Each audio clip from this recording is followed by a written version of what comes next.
start that. Good evening and welcome. Hello to another event. I say good evening. Those people watching on YouTube, it could be any time of the day, couldn't it?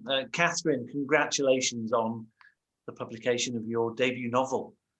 How exciting. Thank you very much. And thank you for having me. That's absolutely fine. And Abigail, thank you. We had an event with you only a few weeks ago, actually, and that was an absolutely glorious one as well. So listen, my name is Ben. I own our bookshop in Tring. I've made a habit of doing a lot of these virtual events from this very seat. And it's an absolute pleasure, particularly when it's debut novels like tonight. And so the course of action is we're going to do half an hour of chat, Abigail and Katherine chatting. I'm going to disappear, but I'm going to be monitoring the Q&A function. That's where you need to get your questions into to Katherine or Abigail, indeed.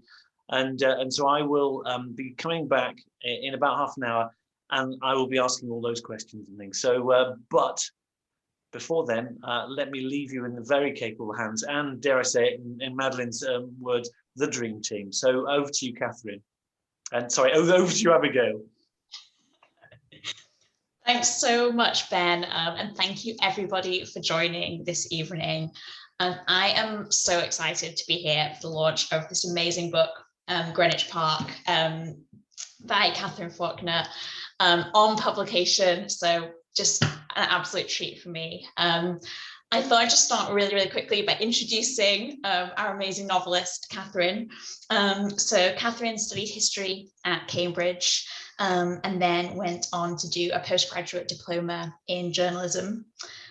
She then worked as an investigative reporter and became an editor.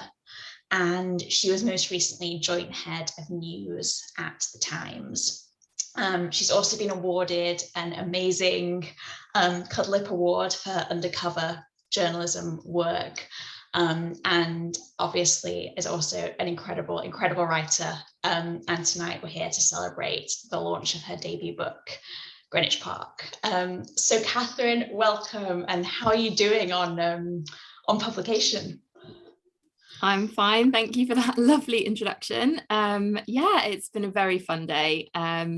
Yeah, it's like anything where it's a kind of culmination of so much work, and it's just lovely to have the book out in the wild and seeing it in bookshops and seeing people talking about it and hearing what people think about it is, yeah, it's been so much fun. And such a build up, I guess. So it just means that the day itself kind of, I think, feels especially kind of really special. I've seen so much buzz about Greenwich Park. So yeah, huge kind of congratulations.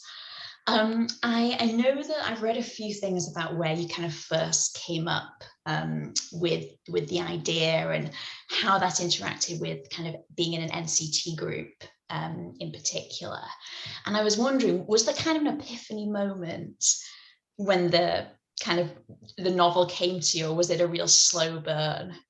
Yeah, no, there kind of was. I was sitting in my first antenatal class, which was upstairs in a really hot, sweaty pub on a very hot day when I was very pregnant with my first daughter. And I had I just found the whole experience so intense, and this idea that I just kind of looked around the room and thought, oh God, you know, I've got to make friends with all these complete strangers and talk to them about my plans for my, you know, cervix and all of that kind of intense, really private stuff. And it was kind of at the same time as all the other strangeness of pregnancy, I suppose, is going on. Your old life is being left behind. You suddenly can't do all the things that you normally do, but your new life that's coming is unknown. So it's a really strange time. It's kind of like an in-between time that's quite psychologically strange. And I found that really interesting, and just the whole experience of that time really interesting. So and then I kind of got to thinking, what if there was somebody in this room, in this group of people that I've been kind of thrown together with, that, you know, who you make friends with, but and actually you can't get rid of them, and they start getting involved in your life, and that's kind of, yes, that's very much where the idea for the story came from. And yeah, but it's kind of these two characters coming together is only possible in that strange moment of late pregnancy, which is just a very, very odd time, and where you are quite vulnerable and you're not quite sure what's happening to all your existing relationships, and things feel very in flux. Yeah, I guess it's the sort of mix of sort of anticipation, but also great vulnerability. And it definitely feels that way for Helen in Greenwich Park. So do you want to sort of introduce her and introduce the plot kind of in your own words, and what happens to her in that first NCT session? Yeah, sure. So Greenwich Park tells the story of Helen, who is an outwardly very privileged pregnant woman who has a perfect life. She has this beautiful house in Greenwich. She has a lovely husband. She's expecting her first baby after years of tragedy.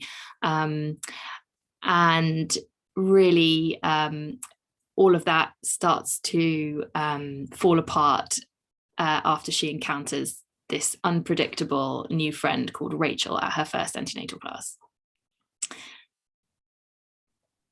Yeah, and it's I feel like Rachel is such a she's kind of a really disruptive presence in some ways, and really kind of challenges Helen's sort of immaculate life. They're such different characters.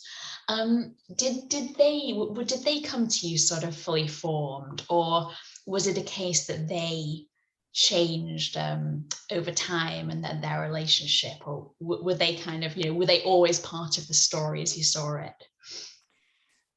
So I thought it was really important to the story that Helen as a character is very she's quite privileged, she's quite cosseted. Because of that, she's quite naive, and as a result of that, it kind of stops Helen seeing what's really going on in her life in a clear way. And that's partly because of the moment she's in with her late pregnancy. I felt like my mind was very foggy at that time, and I wasn't making sense of things in the way that I normally might have done. And I just had so much else going on that that I felt kind of a bit overwhelmed. So I think she's very much in that moment. But and so in a way, she's almost an unreliable narrator, because she can't see clearly what's happening in her own life. Where Rachel is the opposite to Helen in some ways, where Helen's obsessively worries about social situations and whether she's saying the right thing and is she going to make any friends. Rachel doesn't care about any of that.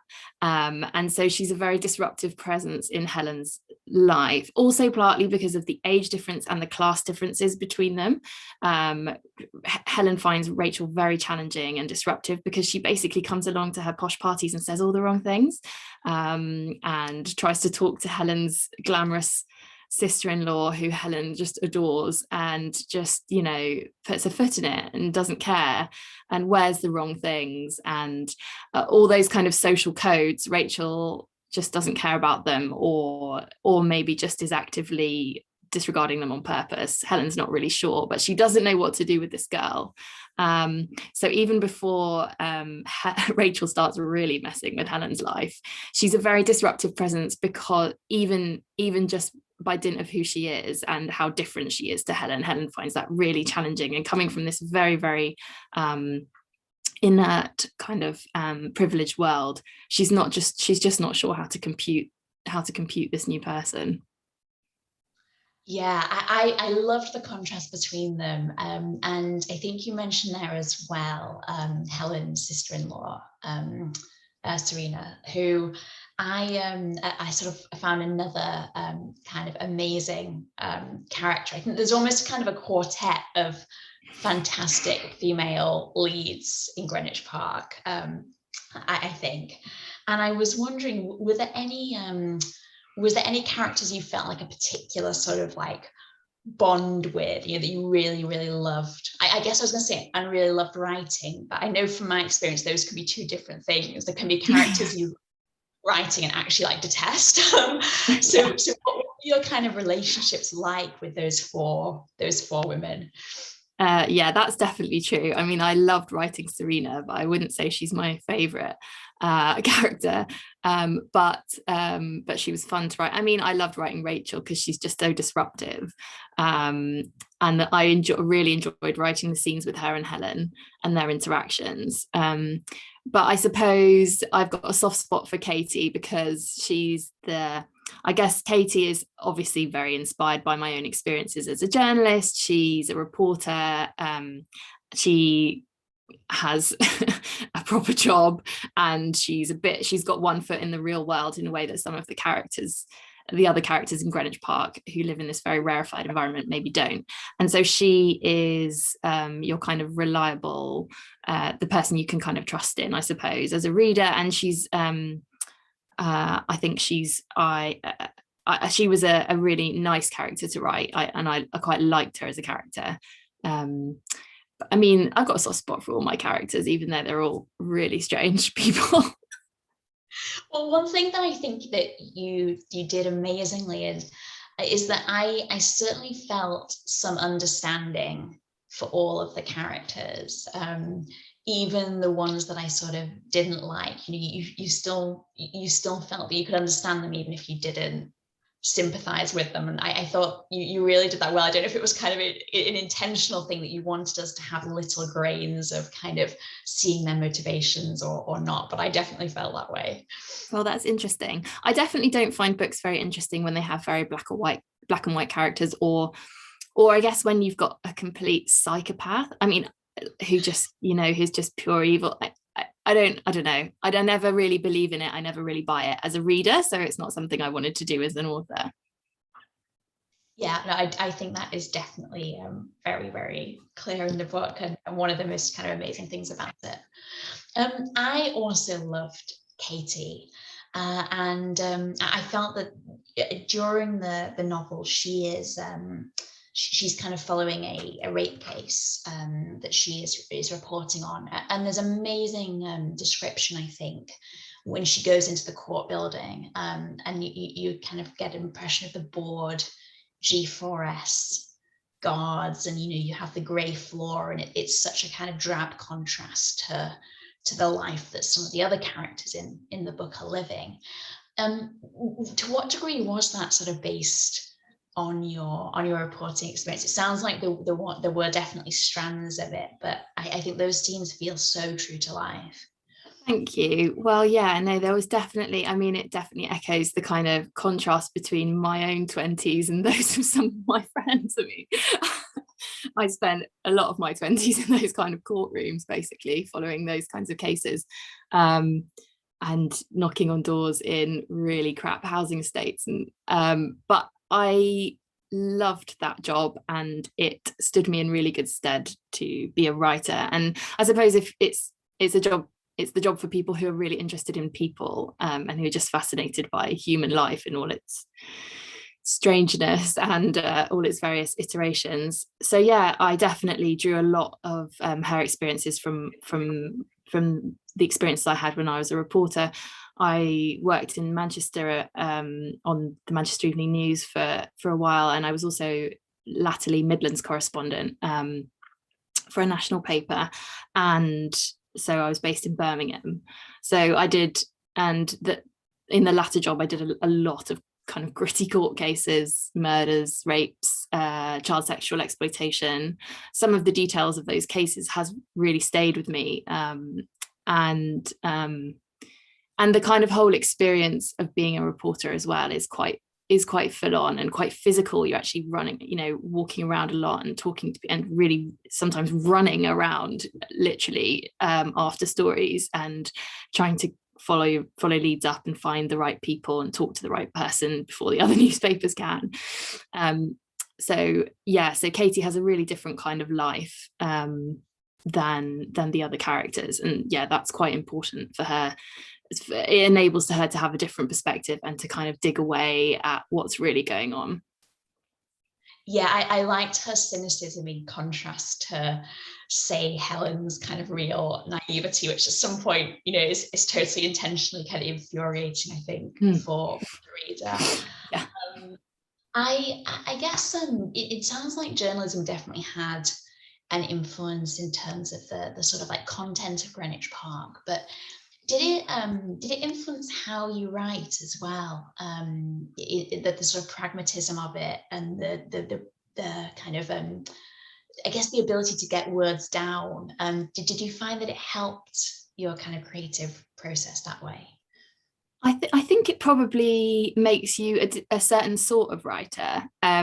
Talking to other authors, I think what it gives you is quite a lot of pragmatism, and because you're used to writing and editing every day of your life, it kind of is like a muscle, and you don't worry about sitting down and getting the words out maybe as much as somebody else. I don't know if that's a good thing or a bad thing for quality control, but I do kind of sit down and write when I've got the time, when I've got the childcare.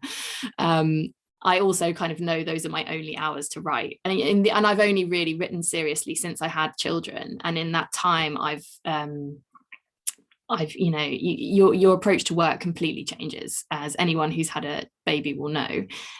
As soon as you've got your childcare and you've got your time to work, that's it. You're not messing around, you're just getting on with it, because you've got to finish whatever it is you need to do. So it's partly that, but I would say partly the journalism has helped as well in that way. I'm very used to bad feedback. I'm very used to being edited. I don't have a kind of psychological breakdown if someone tells me that my words aren't any good.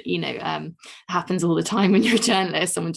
You file your story and someone rings you up and says, sorry, that's crap, you need to do that again. And you have to develop a thick skin about that. And so that was probably quite helpful in terms of just understanding that that's the process, and being signed up to that. But I think as well that journalists do have that a kind of an interest, I suppose an ability to write quite quickly and then be quite critical of what they've written, and to kind of, you have to develop this thing. I think that they called it in my postgraduate diploma course, I think they called it casting a cool eye. So just coming away from what you've written and then just forcing yourself to be a completely cold person and reading it again and seeing all the things that are wrong with it. That's something you have to develop as a journalist in order to edit your own copy and send and get it ready quickly. So I think that's been helpful.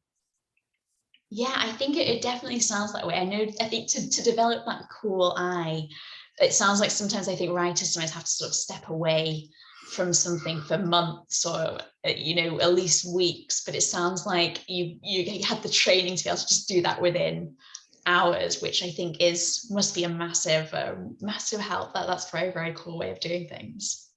In terms of your kind of writing process for Greenwich Park, I'm guessing that given the idea came to you when you kind of were pregnant and involved in that NCT kind of classes, it sounds like a lot of the writing must have taken place when you did have really kind of small children.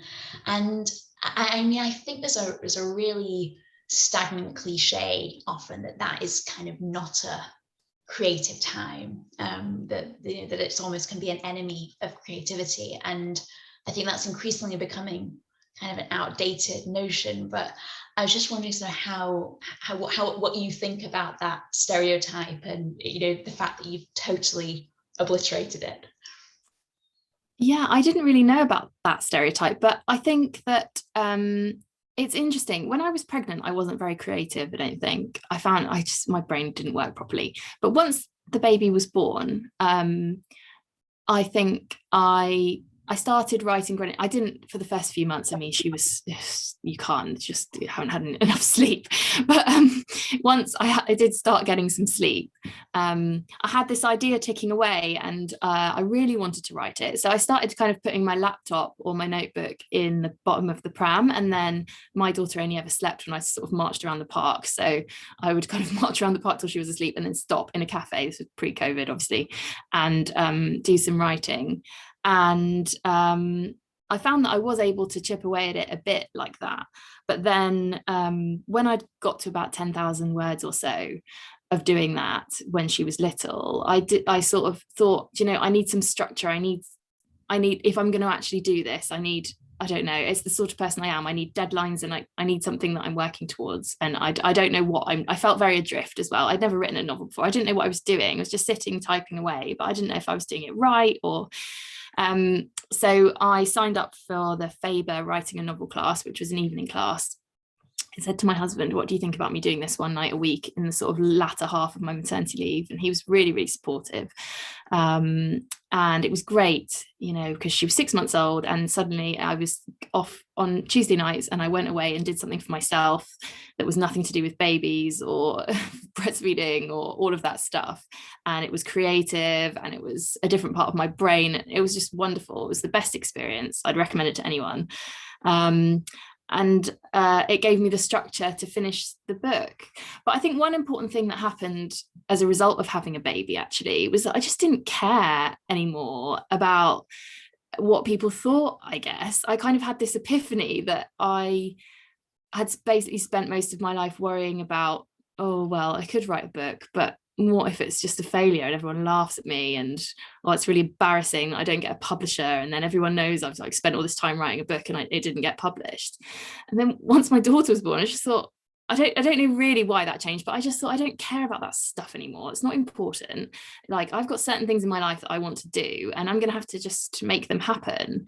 And what am I going to tell my daughter? You know, I never became a novelist, even though I wanted to, because I was worried that, you know, I'd fail. It's a really rubbish lesson, and it just kind of struck me that I should just get on with it, really. I absolutely love that, and very much agree about that strange kind of misplaced feeling of kind of like embarrassment, like fear of failure, and how it does stop you from writing. It does, and actually so many people have it who want to write books, and it's so unhelpful. And what I loved about the course actually was that in the first session, Sarah May, who was our amazing tutor at the Faber Academy, just sat us all down and said, look, this is where you stop cringing about the whole thing. I'm giving you all permission to start calling yourselves writers. You need to take yourself seriously. You should take what you're doing seriously. You're writing a book. Don't be embarrassed about it. Don't pretend you're not doing it. Just take it seriously, give it time, give it space, make sacrifices, and carve out, you know, proper time for it. And that was really important actually. And you'll never get anything done if you don't do that, whatever it is that you want to do, whether it's a hobby or a skill that you want to learn. And so that was very helpful for me. I absolutely love that. Such good advice.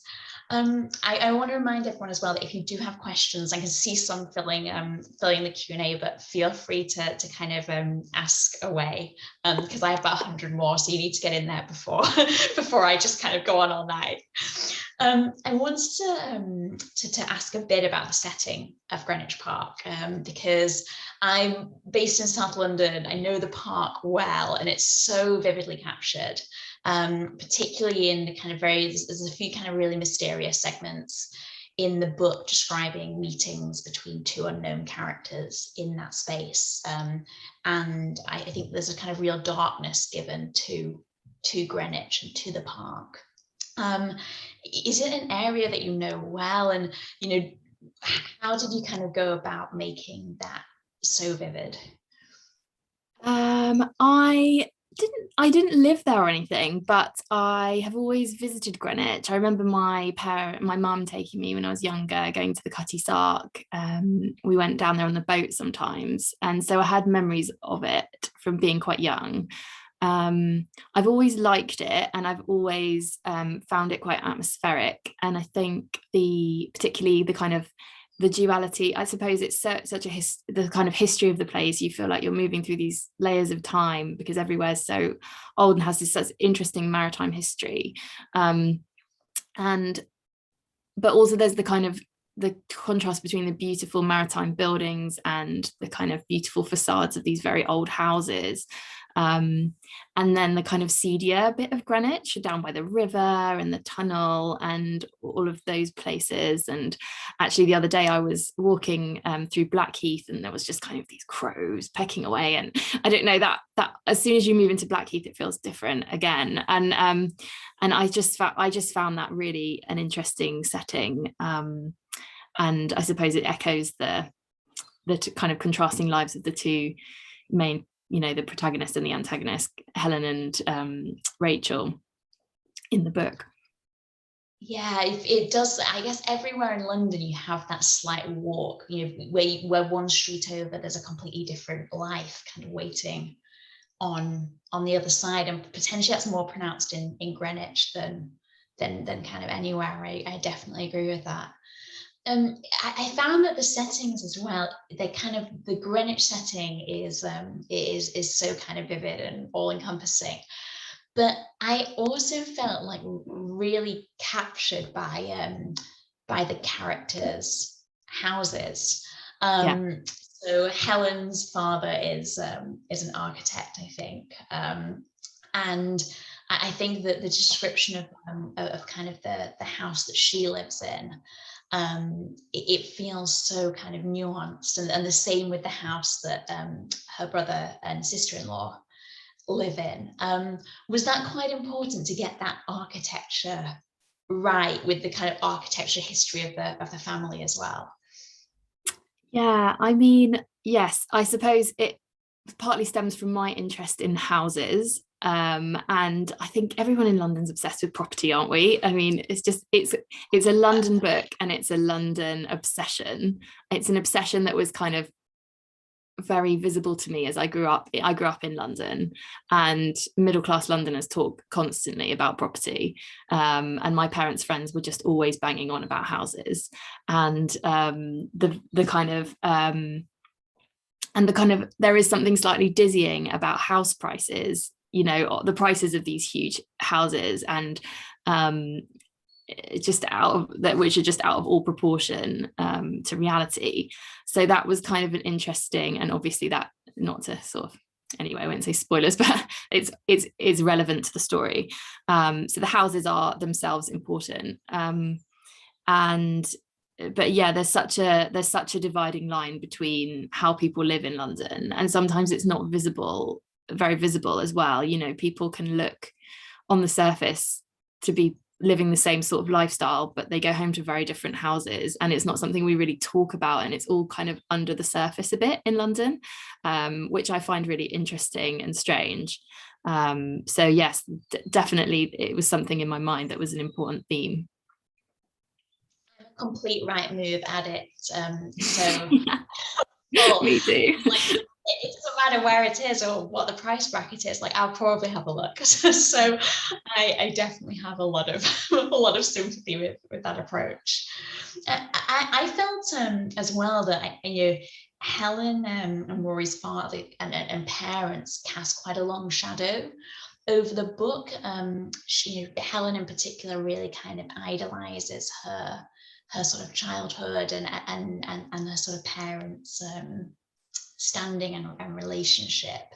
The family is that particular family is so kind of well drawn, and was that something that kind of took a while to develop, or was that family sort of structure there or always there as you started thinking about Greenwich Park? I think it's an important thread to Helen's vulnerability, is the fact that her parents, who she really idolized, are no longer there. And even if her father wasn't the world's greatest father, it's one of the different things that makes her feel a bit anchorless. And I think being pregnant and not having that link back to the past, that mother and father of your own, would be quite a strange and difficult experience, I think, and not having that family support. And I think what's quite important about that for Helen is that she's seeking that family support and that family structure from her brothers, and she's not necessarily always getting the support she needs. And she's kind of, so I think the way that the sense in which it's important is that she's kind of, there's the kind of ghosts of her family in this house, right? They're very present with her, and it's not really her life isn't really her own thing that she's carved out. She's kind of living in the house that her parents had, and so it's kind of her, she doesn't feel total ownership over her own life in that respect. Also, but also they're not physically there supporting her, so she's looking for support in other places and sometimes not getting it. Her friend Katie's very busy with her job. Serena is kind of distant with her. Her brothers are doing their own thing, not really engaging with her emotionally in the way. She doesn't have a sister, so all of those things combined to make her vulnerable when Rachel suddenly wants to be her friend and suddenly wants to know everything about her and suddenly wants to know every little secret about her life and wants to spend time in her house and wants to go into the different rooms in her house. And it's something that Helen is kind of at once feeling there's something not right here, but at the same time kind of attracted to the idea of intimacy with somebody and of friendship and support at what is obviously kind of a vulnerable time for her. Yeah, it feels like Rachel always knows as well the sort of perfect thing in a way to say. She has both her sort of social, in a way she has some sort of real social kind of middle class faux pas, I guess, and sort of inadvertently at times kind of upsets different characters in the book. But she also does have a real way with Helen. She does often kind of say the right thing, the thing that Helen wants to hear. I think that's why she's such a kind of fascinating character, because she kind of can play the game that she wants to play, it seems, at different times. She's definitely got Helen sussed out, and yeah, she definitely knows how to push the right buttons, and I think she knows how to say just the right thing that Helen doesn't know how to say no to. And I think that happens. I think that that's something that I find really interesting in life, is how we do things. Especially, it might be a British thing, but we do things we really, really don't want to do. We say yes to things we really don't want to do, just because we don't know how to say no.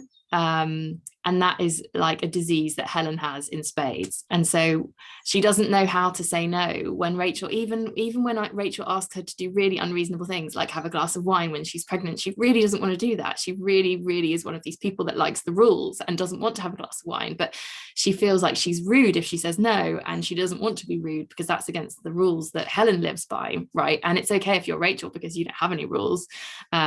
But Helen does have the rules, and so that constrains Helen's behavior around Rachel and makes her it means that she loses in that game every time, because Rachel knows how to play her and knows how to get her way with somebody like that.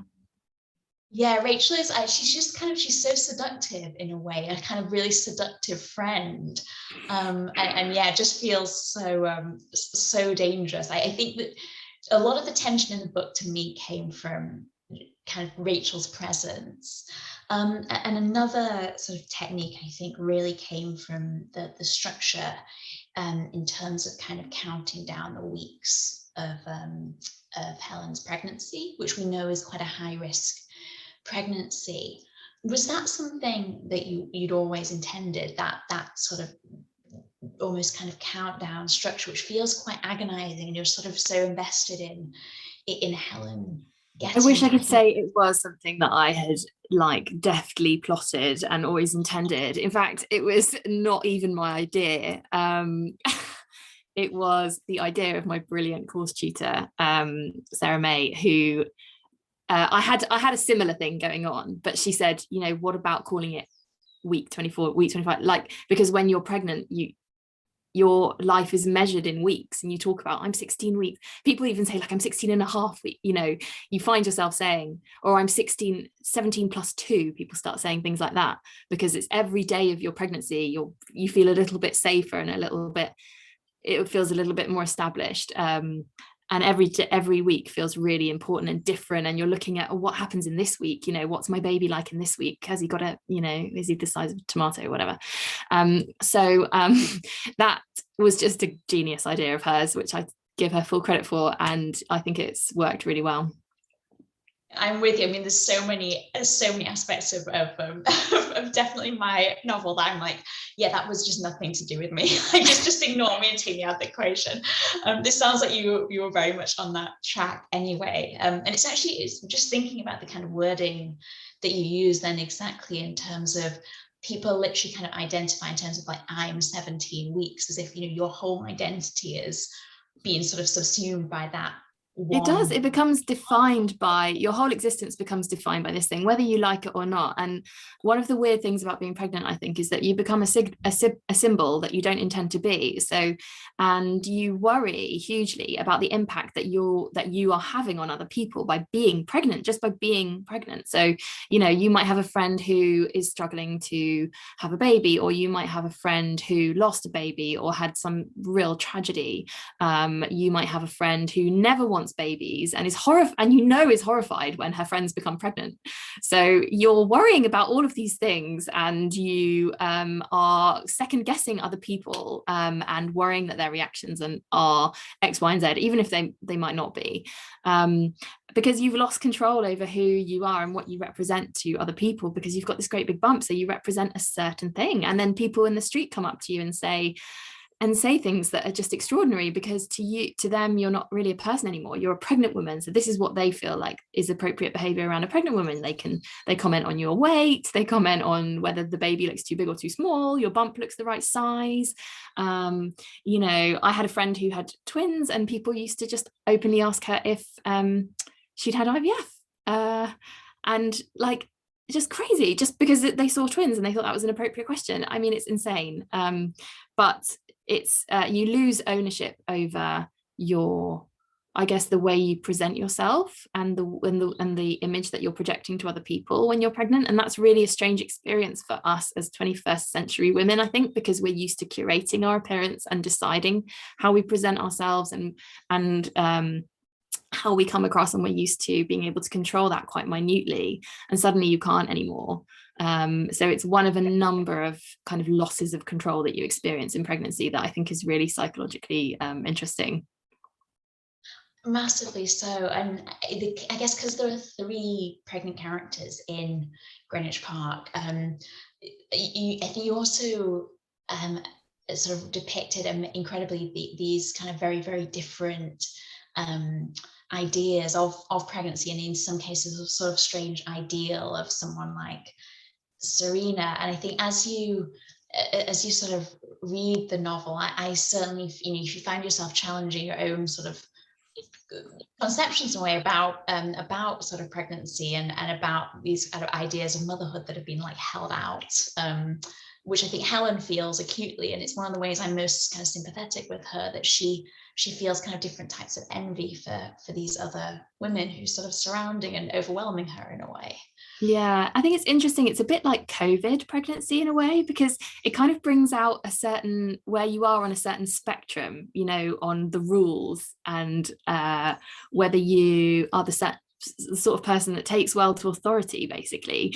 And I think maybe for our parents' generation or our grandparents' generation, it was quite straightforward. You did what the doctor told you, and and there was one, knowledge was a very fixed thing, which is kind of which comes down from above from the GP or from the doctor to you, and you unquestioningly obey whatever they say.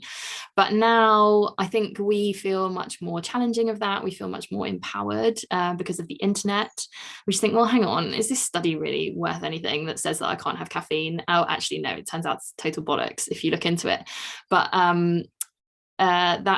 it depends where you are on the spectrum, and Helen is really on the, I just want to, and it makes me feel calmer to just obey the rules and not think about it too much. And whereas I think Rachel is way on the other end of the spectrum, and is just the kind of person that doesn't obey rules. So that's kind of interesting, that duality.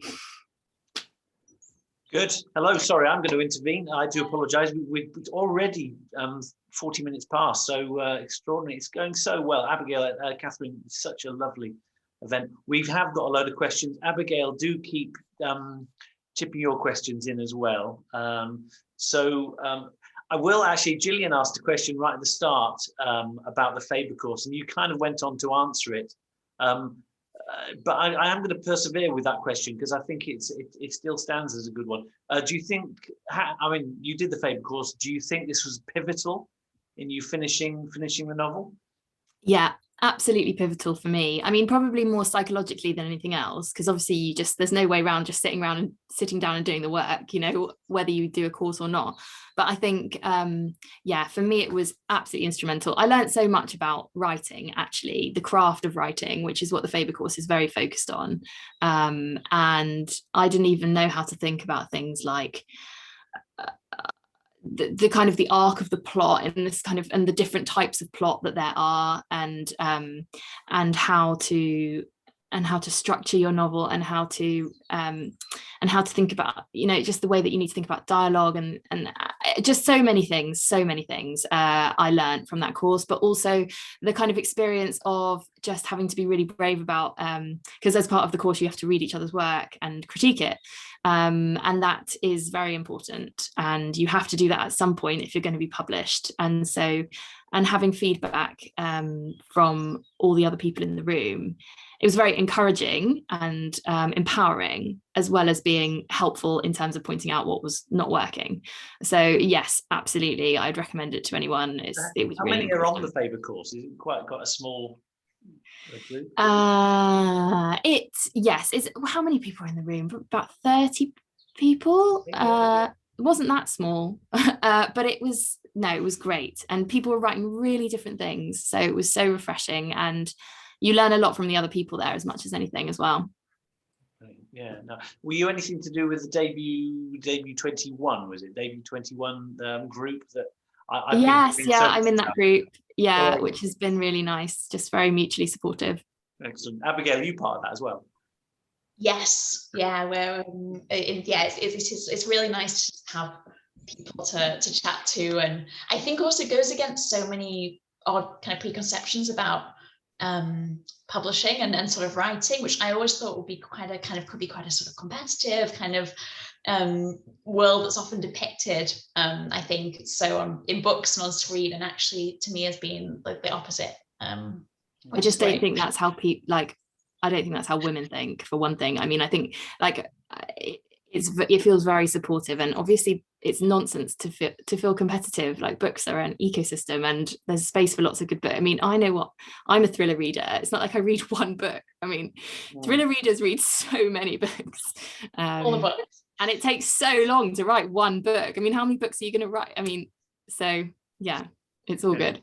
I got so I did an interview with Abigail previously, and then and I think yours was only offered to me a very short time ago, actually. And the first thing is, what do I do to find an interviewer? I need to find an interviewer. And so the first name on the top of the book was Abigail's, in terms of a credit, or a little credit for the book. So that's instantly my first thought was, I'll just drop Abigail a quick email. But Abigail, talk me through the process of actually getting your name firstly on Catherine's book. And Katherine, have you been asked to do any of those similar things with other authors? Oh, you mean like a blurb for the other? Yeah, the blurb. Yeah, exactly. Yeah. So I think it's something that usually your agent or your publisher organizes, but they'll send proofs of your book before it's published to other authors that they think will like it. And I knew about Abigail's book because it's just, obviously it's been a phenomenon, but I knew about it before even it was as phenomenally successful as it has been, Girl A, and I was excited about it just from hearing. I knew it'd be my kind of book, and I guess it was a pretty good guess that we would like each other's work, and we were publishing at a similar time. We were from similar backgrounds, and so I guess our publishers sent each other's proofs. I didn't actually get a proof of Abigail's book. I would have given her a blurb, but I wouldn't have been much good to her because I wasn't even published. So, I mean, yes, it's. I think it just makes sense that your book gets sent to similar people who are writing similar things that will hopefully like it. Yeah, Abigail, did you any comment on that? Did you get that free Katherine book through the post at some point and then responded? I think it's more of the it was one of the most surprising sort of joys about publication for me, is that you get sent books. Like, my sort of 10-year-old self in the bookshop is like totally going crazy about the fact that books now arrive in the post. Like, that's just like a complete, it's amazing. I had heard about Greenwich Park. I think I maybe read the announcement when it was kind of acquired by Bloomsbury, and yeah, I just sort of remember spending like a whole weekend essentially refusing to leave to leave the bed, because I was just sort of totally like involved in it, and just loved it. Yeah, it was one of the first proofs I think I got, and yeah, just wonderful. I know. I mean, I've only had a bookshop for 18 months, and every day I literally get piles of things, and I'm starting to think, what do I do with them all? It's just like you can't read every single one. Anyway, let's get on with a few more questions. This is from Stu Cummings. I know he's got a book coming out soon at some point. Hi, Katherine. Congratulations on Pub Day. I love the book. Do you have a favourite scene in it? Thank you, Stu. What is my favourite scene in Greenwich Park? Do you know, I like the scene where Rachel is wearing the red dress and she turns up to Serena and Rory's party. That was fun to write. I remember I had it was one of those scenes I had really vividly in my head. And I could really see her in the red dress, and I could see the bottles smashing. And so I was excited to write that one. It's funny how some scenes just come to you and others are really hard to write. I also, interestingly, I wrote that, maybe not interestingly, but interestingly to me, I wrote the scene where Helen gets questioned about Rachel. Anyway, I don't know, maybe it's a bit of a spoiler. Anyway, I wrote one of the scenes that comes really late in the book. Is one of the first things. I was initially going to open the book with it, and then I was like, oh no, actually, I think that's a few scenes along, and then it ended up being one of the really later scenes in the book. Avoid spoilers. I mean, obviously. Good, and I think Stuart follows up with another one. What do you think keeps drawing readers to stories about the dark side of motherhood and parenting? What do I think is drawing writers? What keeps drawing readers to stories? Oh, drawing readers to it. Readers or writers or authors to that end. I think it is a dark time. It sounds awful to say it, but I think that there's just such a nonsense that it's this like wonderful, joyful. I mean, it is joyful. It is exciting. Obviously, having babies is wonderful. But the experience of being pregnant for a woman is very challenging and strange, and it affects your relationships in different ways, which I think maybe it's almost a little bit taboo to explore. And I think the readiness to do it now is kind of interesting and exciting for readers, hopefully. So I guess that is probably part of it. I do find it interesting, though, that this kind of, I know that this new genre of thrillers about the dark side of motherhood has been called mum noir, and it's this kind of buzzy term, which is, great. But I'm just kind of find it strange that that motherhood is almost like seen as a niche subject in literature. That feels very strange and kind of backward to me. I mean, it's a universal experience for a huge majority of the female reading public, who make up the majority of people who read thrillers, obviously, and who and I find it strange that it should be labeled as this kind of like strange corner of fiction. Hopefully it will become a bigger bit of fiction, and I certainly have found it a very interesting source of ideas. I find other mothers fascinating, and the way that we as women navigate this strange time of pregnancy and early motherhood is endlessly fascinating to me, and so I'm going to keep writing about it. Mm-hmm. I think Gillian asks a very apt question, actually, that follows on from that. Now, she's not read the book yet, so maybe asking a silly question here, but is there going to be a spin-off follow-up outside the nursery gates sort of thing? It can be, that's obviously a difficult place to stand. What would you call that? Nursery noir? I don't know what. But...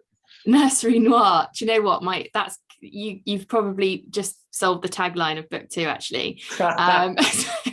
I don't plan on writing anything with the same characters. They'll be left in Greenwich Park where they belong, but I am writing a second book, and it very much is where Greenwich Park is about the strangeness of pregnancy. My second book is about the strangeness of early motherhood and the nursery gates. So yeah, hopefully if you're in the market for that, you will enjoy book 2.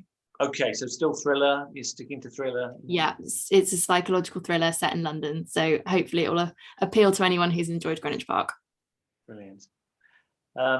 Vicky asked a very funny question. Before the audience joined us, we were having a chat, and Katherine has done one other event recently, and in that she was asked favourite author, favourite book, whatever the question was, and you blanked entirely, which that was awful. It made me look like really like I'm not well read.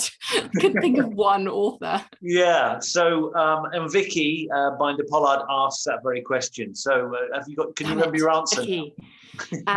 Okay. So what was the question? Who's my favourite writer? Favourite author, favourite okay. books you've read, inspiring. Inspiration. Okay. Yeah. Yes. So that's such a tough one, Vicky. So I love thrillers, and my favourite thriller writers are, I love Louise Candlish, I love Louise Doughty, I love Penny Hancock is a favourite of mine, actually. I love the novels of Amanda Craig. In terms of other, I mean, my all-time kind of favourite authors, I love Donna Tartt.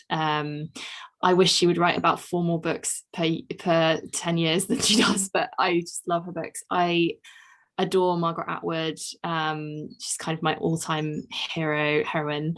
I was very inspired growing up by lots of different writers. I loved the books of Fitzgerald. I loved Jane Austen.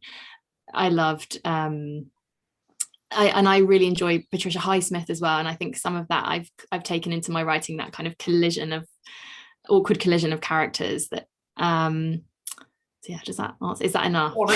Honestly, stop now, please. Having had that nightmare when the previous recording, you've smashed it out the park. Honestly. Okay, great. That's about as good. Abigail, was that good or not? It was amazing. It was a great list of so many fantastic authors as well. Abigail, I'm conscious you may have 1 or 2 questions. Do you want to throw one in now, and then I've got 2 or 3 more here as well. But sure. I guess I feel like because it's publication week, I was going to ask, has there been a particular highlight or like I can't believe it moment over the last few days or weeks? I was pretty chuffed when you liked my book and gave me a blurb. I don't know. I mean, to be honest, I do know the answer to that, which was seeing the Waterstones in Greenwich. That was my favorite. I mean, so they've done a special table, which is just my books, and they've got this whole big sign saying Greenwich Dark, and then it talks about my book. And that, I mean, in Greenwich, I was so chuffed with that. And also actually linked to that, 3 separate friends of mine have been into the Greenwich Park branch of Waterstones just by chance, and been kind of like sold the book by booksellers there, which is lovely. But really, generally, it's the support I've had from bookshops, and seeing, I suppose, after all this time we've been starved of bookshops, it felt quite an emotional moment for bookshops being open. I'm sure you felt that very strongly, Ben. And to actually see my book on shelves in beautiful bookshops from Scotland to Wales to, and right down to the local bookshops, independent bookshops near my house, which I've been visiting the last couple of days and signing copies. It has been quite an emotional and very just a wonderful experience to see their doors open and see my book in them. It's just double whammy of delight, really. And there it is. Well done.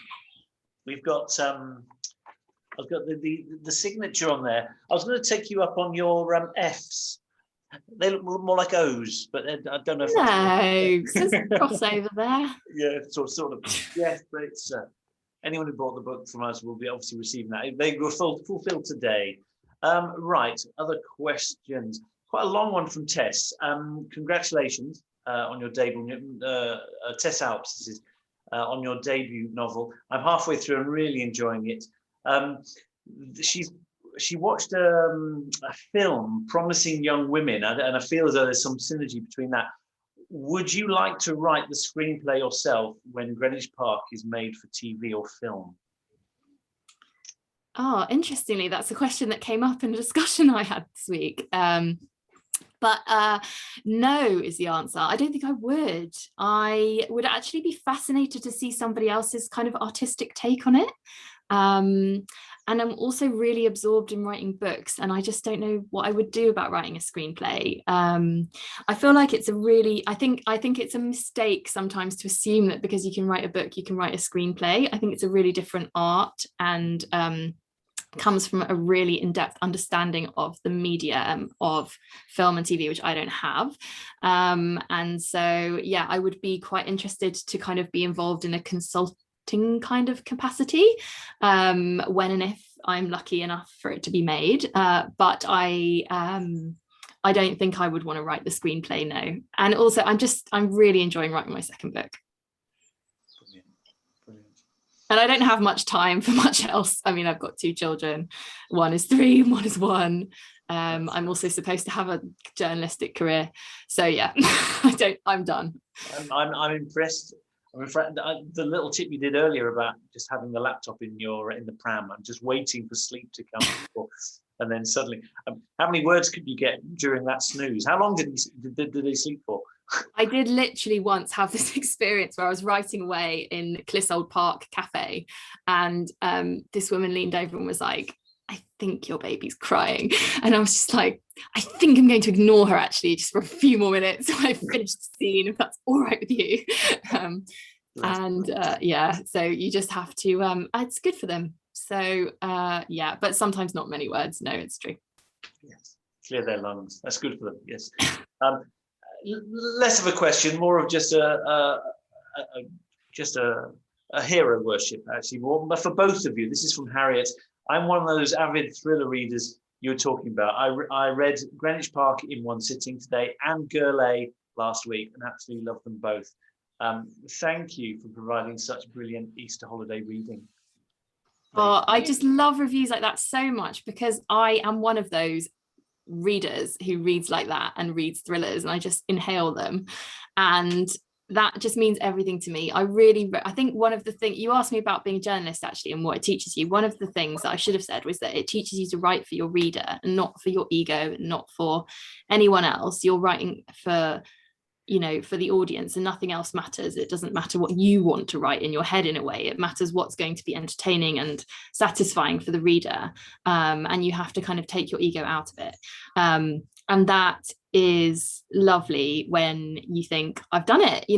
I've given somebody that experience where they've been immersed in my book, and they've just been lost in it for a couple of days, and it's taken them away somewhere. That just means everything. So thanks. Brilliant. Abigail, you must feel the same. Yeah, I think it's just the best. Like it's probably the best thing about publication is having people like enjoy your book and develop their own like feelings about the book and the characters, whether they like love them or loathe them. It's the kind of epitome of the dream, I guess.